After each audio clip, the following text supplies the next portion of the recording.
எல்லா மாதத்தை விட இந்த மார்கழி மாதம் வந்து ரொம்ப டிவைனான மாதம், ரொம்ப நல்ல மாதம் அப்படின்னு சொல்லி நம்ம சொல்லுவோம்.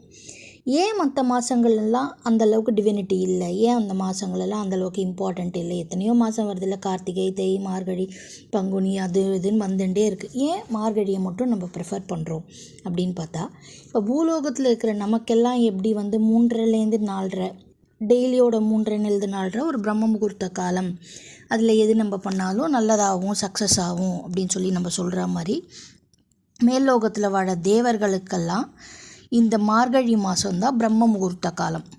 ஸோ அதனால அந்த மார்கழிக்கு தனி சிறப்பு உண்டு. அது மட்டும் இல்லாமல் ராமருக்கும் சீதைக்கும் கல்யாணம் ஆன மாதமே இந்த மார்கழி மாதம்னு சொல்கிறாங்க. ராமரோட பரம பக்தனான ஹனுமனுக்கு ஜெயந்தி வருது. ஜெயந்தினா பர்த்டே, கிருஷ்ண ஜெயந்தினா கிருஷ்ணரோட பர்த்டே, ஹனுமத் ஜெயந்தினா ஹனுமனோட பர்த்டே, கணேஷ் சதுர்த்தி, அந்த பர்த்டேஸை நம்ம ஜெயந்தி அப்படின்னு சொல்கிறோம். ஸோ ஹனுமத் ஜெயந்தி வரதும் இந்த மார்கழி மாதம். மார்கழியினோட கடைசி நாளை தான் நம்ம போகி பண்டிகையாக கொண்டாடுறோம். அது மட்டும் இல்லாமல் கிருஷ்ணர் என்ன பண்ணியிருக்காரு பகவத்கீதையில், மாதங்களில் நான் மார்கழி அப்படின்னு சொல்கிறாரு. மாதத்துலேயே என்னோட உகந்த மாதம் எதுனா மார்கழி மாதம்தான் எனக்கு ரொம்ப சிறப்பு வாய்ந்த மாதம் அப்படின்னு கிருஷ்ண பரமாத்மாவே பகவத்கீதையில் சொல்லியிருக்காரு.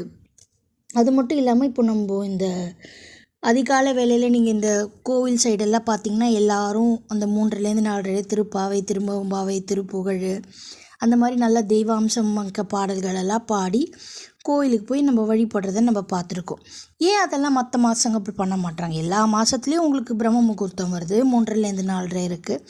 ஆனால் மற்ற மாதங்களை விட மார்கழி மாதத்தை மட்டும் அவங்க சிறப்பாக எடுக்கிறதுக்கான காரணங்கள்னு பார்த்திங்கன்னா, மார்கழி மாதம் வந்து தெய்வாம்சம் மிகுந்த மாதம். ஆண்டாளுங்கிறான கடவுளே பூமிக்கு வந்து கடவுளான கிருஷ்ணரை கல்யாணம் பண்ணிக்க அவங்க தேர்ந்தெடுத்த மாதமும், ஏன்னா கடவுள்னு மனுஷங்களாக வரும்போது அவங்களுக்கும் நேச்சுரலி இந்த எல்லா மாதம் 12 மாதம் வரும் இல்லையா, எந்த மாதத்தையுமே அவங்க தேர்ந்தெடுக்கலை. மார்கழி 30 தான் அவங்க தேர்ந்தெடுத்தாங்க. ஸோ மார்கழிக்கு அவ்வளோ சிறப்புகள் இருக்கிற மாதம்.